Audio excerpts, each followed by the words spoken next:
Well, it's time to see if we can turn our knowledge into some cold hard cash with the Week 5 best bets. Just 8-8 so far this season on the best bets, right at 500, so nothing to brag about yet. Hopefully that'll change this week. 4 games I like, all of them in the early wave, the 1 o'clock wave of games, so it'll be an anxious 3 hours for me. I'd like to go through them now quickly. Starting with the Buffalo Bills traveling up to Detroit to face the Lions. Detroit a 7-point favorite in this game, and I am on the visiting Bills. You probably heard Kyle Orton, now at quarterback in place of E.J. Manuel for Buffalo. And really, look at this Bills team. Their only weakness was quarterback play. They have a good defense, excellent running game, one of the best tandem of running backs in the NFL. And look, I know Kyle Orton is not Tom Brady or Peyton Manning, but I do expect him to be a clear upgrade over E.J. Manuel.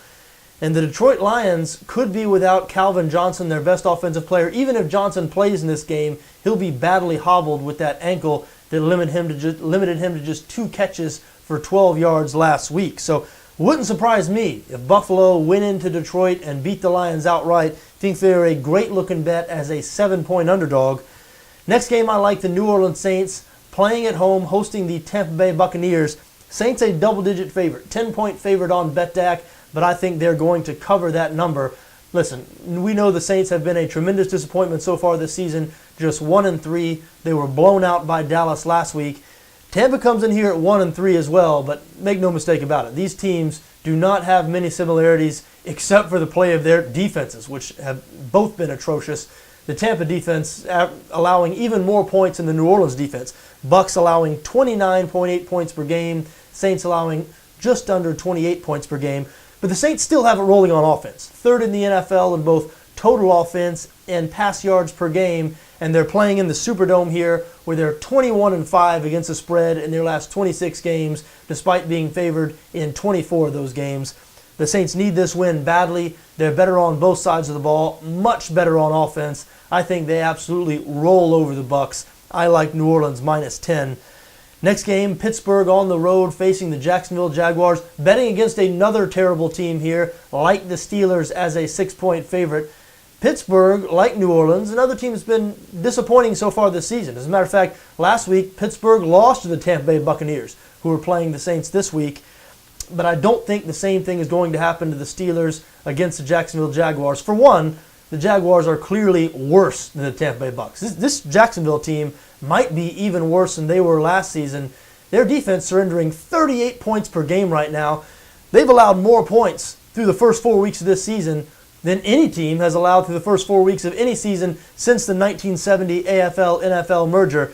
And if you haven't noticed, the Steelers have a good offense this season. Pittsburgh currently 6th in the league in total offense. They've struggled on defense, but they can move the football on offense. And you look at this Jacksonville offense, I just don't think they're going to be able to take advantage of that Steelers defense, which has been struggling a bit, as we said. The Jaguars starting 6 rookies on offense this week. I mean, they've been terrible on offense this season, averaging fewer than 16 points per game. It's just that they've been so bad on defense that really overshadows how bad they've been on offense. Listen, the Jags have yet to cover this season. The fade the Jags train, the most profitable thing in the NFL going right now. I have been aboard for the last 2 weeks. I will be aboard again this week. I am on Pittsburgh -6. Last game I'd like to talk about, one that felt like sort of a toss-up to me early in the week, but as the week has gone along, I've warmed up more and more to it. That's the Baltimore Ravens +3.5 on the road in Indianapolis. I do like Baltimore in this situation. Listen, the Colts have been great on offense this season. They lead the NFL in both total offense, meaning yards per game, and points scored. But you look at the teams they play. They have yet to face a quality defense. Jacksonville, Tennessee, Philadelphia, Denver, a bunch of bad defenses there this Indianapolis offense has faced. Baltimore playing very well on the defensive side of the ball this season, allowing fewer than 16 points per game. And that Baltimore offense has been a lot better now that Steve Smith is in the fold. Remember last season, it was really the Torrey Smith show there in Baltimore. Smith seemed to be the only receiver that Joe Flacco really felt comfortable with. Well, now Steve Smith is seeing more targets. He has more receptions, more yards, more touchdown catches than Torrey Smith. So Steve Smith has become the de facto number 1 wide receiver in Baltimore, and that's really helped the offense, really eased the burden on Torrey Smith. Baltimore running it better this season than they did last year, Running the ball still not the strength of this offense. They're going to live and die on Joe Flacco's right arm this season. I believe they're going to live on that right arm this week against a very vulnerable Indianapolis defense. I like Baltimore plus 3.5. Think they might win that game outright, even though we know how good the Colts are at home. There you have it. Those are my 4 games. I like Buffalo plus 7 on the road in Detroit. I like New Orleans minus 10 at home against Tampa Bay.